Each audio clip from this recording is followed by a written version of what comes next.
هغه یو باچا و هغه د جاده کوزېده فرانسا باچا هغه ښځې په سپېړه باندې والرې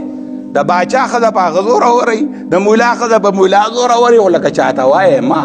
د شیخ ښځه چې کوم ده نو دا په شیخ زور اورئ خو که چاته وایې نو د دې نه به لانجه جوړه شي ګوره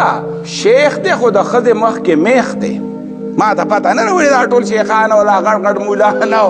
ښځو کې دا کار د پخوا نه دی زنانو کې چې ته وله لوښې ولېږې تا وله ساګ ولېږه نو هغې پکې د هغې غاړې روچې واچوي موږ دا پخ کړې وي تا وله غونځاخي ولېږلو نو هغې پکې د هغې غاړې پلي واچوي دا د هغې پلار راغلی او د اټیانه نو پلي پکې واچوي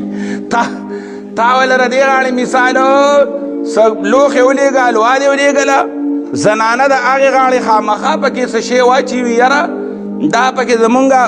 هر څه چې د هغې لوښې تش نه لیږي زنانه دا یو عادت د پخوا نه دی نو هغه ملکه ولګېده په هغه بوتلو کې داسې کار وکړو ملغلرې پکې واچولې او د عمر صاحب بیګم لی راولېږلې عمر صاحب چې خبر شو هغه ملغلرې ترې واغستې د خپلې ښځې نه اوهو د ښځې نه به څوک څه والي د الله کار ګورې که ته وایې چې عمر صاحب خو د هغه ښځه هم د عمر صاحب ښځه وه که نه خیال لرې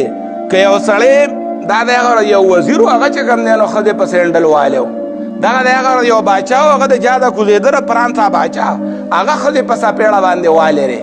د باچا ښځه په هغه زور اورئ د مولا ښځه په مولا زور اورئ خو لکه چاته وایې ما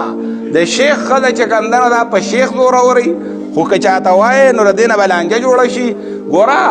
شیخ دی خو د ښځې مخکې میخ دی ما ته پته نه راوړي دا ټول شیخان او دا غټ غټ مولان او دا غټ غټ شیخ الحدیثان ښځه خو د هر چا چې نه په هغه باندې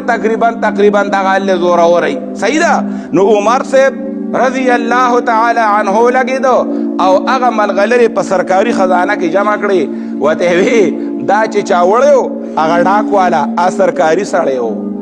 دا په سرکاري خرچه باندې دا تلی او دا راغلی و دا ملغلرې ستا نه کېږي هغې ته یې وی ستا د اترو څو پیسې وي 1 روپۍ کېده که 2 روپۍ کېدې هغې له 2 روپۍ ورکړې وي خانده خوشحالېږه دا والا داسې خلک داسې جوړ خلک چې هغوی حکومت د نبی صلی الله علیه وسلم تربیت و نبی علیه الصلاة والسلام د خپل نوسي د خولې نه کجوره راوباسلې وه چې ماشوم و ورته یې وی نه که نه دا زکات دی کخن اما تعلم انا لا ناکل الصدقه دا خو زکات دی زکات زمونږ دپاره ټیک نه دی اوس ځان ته میاګان وایي چې مونږ میاګان یو او زکات او هر څه اړو دا پروا نه ساتي خو بس راکاږي